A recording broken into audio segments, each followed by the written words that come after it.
everyone, this is Rihanna from A Frugal Life with a long overdue update. We're talking about 17 things we did not and will not buy in 2023. That's right, we are not buying them. So hopefully these 17 things will give you some ideas about things that you don't have to buy in your life either, and some alternatives you can use instead. So number one is paper, napkins, utensils, and plates. So we did try using paper plates for a while because we were sick and tired of washing dishes, but it's just an expense we do not want to have. So even if we're going somewhere, we take regular utensils and plastic plates that you can purchase at the dollar store and we just wash them. I was also using paper plates for my acrylic painting, so I didn't have to wash them, but instead I bought a stack of plastic pallets from Amazon and I just washed them over and over again, and they're just as good as paper plates or even better for blending. Next, prepackaged muffins, cookies, cakes, and the like. So I'm not super big on desserts. I will eat a banana muffin or a blueberry muffin every once in a while, but my husband loves a dessert every once in a while. However, I'm pretty good at baking and baking from scratch. So either I bake the muffins, cakes, cookies, and all of that from scratch, or I purchase pre-made mixes from places like the grocery outlet for only 25 cents a mix. So it's still way cheaper than buying them pre-packaged, and I can make 3 dozen at a time, and they last all week long. So meal kits. I have tried them because I was doing a lot of blog reviews in the past. I've tried HelloFresh and the like, and they are just so expensive per ounce with the ingredients. You have to unwrap a lot of little things and waste a lot of packaging. It leaves a ton of trash to be disposed of, which you have to pay for, and there is no savings at all. Even that one that says it's $1.49 a portion, the portions are about the size of the portion for a toddler. So you do have to spend way more than $1.49 per serving, and it's just not worth it.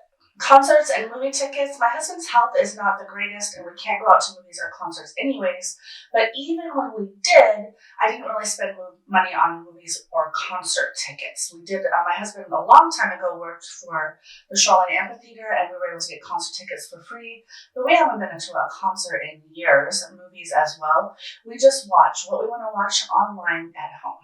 Lotto and gambling. I know some people, especially when you're in dire situations, find a lot of hope in buying a lotto ticket once a week, but we just don't find it worth the money. Even if it's just $1 or $5, we put that money somewhere else where it's going to be productive and useful, because there's a very rare chance that you're going to win the lotto.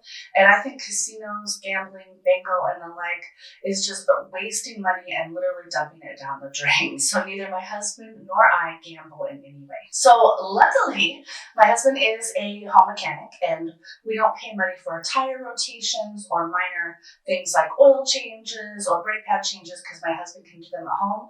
I know we're blessed in that way, but there are a lot of things you can learn to do on YouTube, like changing your oil, rotating your tires, things like that can be done at home pretty safely. If it's something like a brake change and you don't know what you're doing, I would recommend going to a shop because we want you to be safe. But if you have the skills or are willing to learn the skills, it's a huge boon to learn those on your own. Single-serve snacks, and I'm talking about chips, cookies, crackers, and the like. Even at the grocery outlet where they're cheaper than the grocery store, we don't purchase them. It's just a lot of air and a lot of packaging and a lot of wasted money. So you can go ahead and pre-package up single-serve snacks yourself.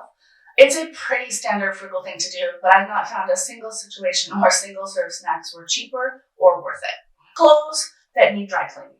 I am 46 years old, and I have not purchased clothes that need dry cleaning since I was 18, and that's only because I worked at a dry cleaners and could clean them for free. There's just so many beautiful fabrics now that you can wash by hand or in the washing machine. There's no reason to purchase dry cleanable clothes anymore.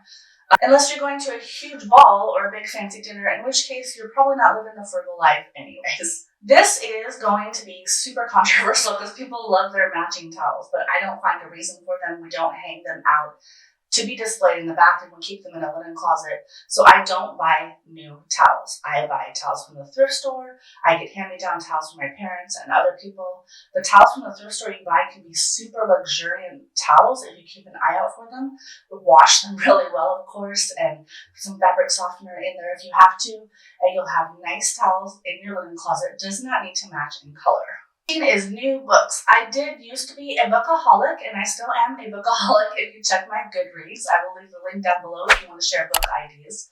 But now I only purchase books used at the thrift store.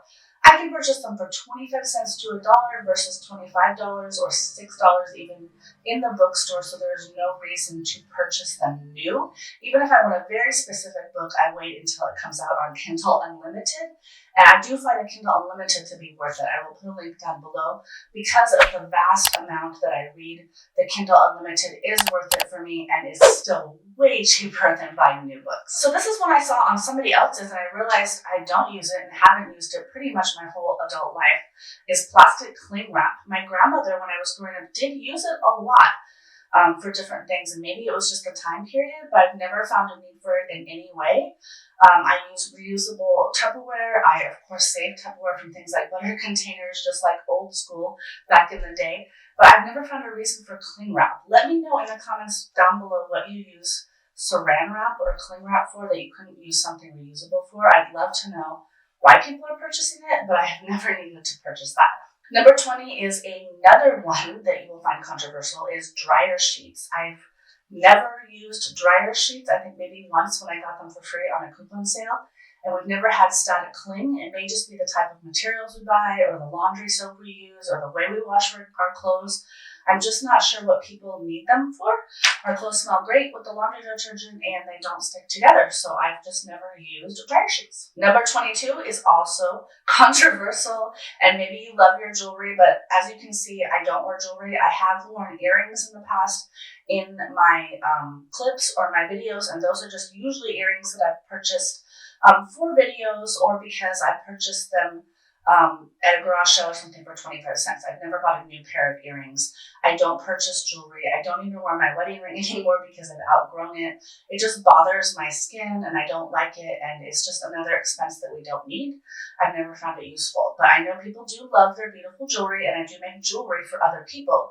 So I am not telling you not to wear it. It's just something that we don't buy in our house. Number 24 is new purses. I cannot stand even to purchase a new purse at Target because I can purchase a beautiful, luxurious, brand name purse at the thrift store for $1.99 to $9.99 if I want to go big brand. And of course, at a store even like Ross or Big Lots or something like that, they're much more expensive than that. So the current purse I'm using, I've been using for a year now. It was $1.99. It's gorgeous, pink and white leather. I also have a beautiful purse that my daughter bought me at Disneyland. I'm okay with that because I didn't spend the money. But I do not purchase brand name or any other new purses. And the last one, now forgive me, I'm still doing the numbers wrong here. I think I said the last one was 28. The last one is number 17. Alcohol, cigarettes, and drugs of any kind. We do not drink alcohol in our house. Of course, everybody is of age to do so, but we don't spend the money on it. We don't find it entertaining or necessary in any way. We don't drink it when we go out or friends' houses. We just don't drink alcohol. We also don't smoke. My husband did smoke and spent a lot of money on smoking for several years, but he has not smoked in over 15 years, which is good because cigarettes went from the $1.99 a pack he was paying to like $10 a pack. I cannot imagine being frugal and having to spend $10 a pack on cigarettes. There's just so much you could spend that $10 on. Even if you're getting them on sale for $6 or something like that. It's just not a frugal thing to do. And of course, it's terrible for your health. And then of course, even though marijuana is legal in California, we don't use it, we don't spend money on it, and we don't use any other drugs, of course, either. Definitely a waste of money and bad for your health. So if you're using alcohol, cigarettes, or drugs of any kind, this is my PSA. Please rethink it. Even if you're not worried about your health, at least worry about your bank account because it is not worth the money.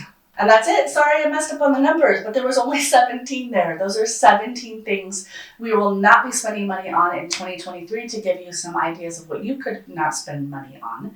And if nobody has told you how special you are today, please believe me that you are so special to me. Please leave your like, your comments, and subscribe down below to see my next video.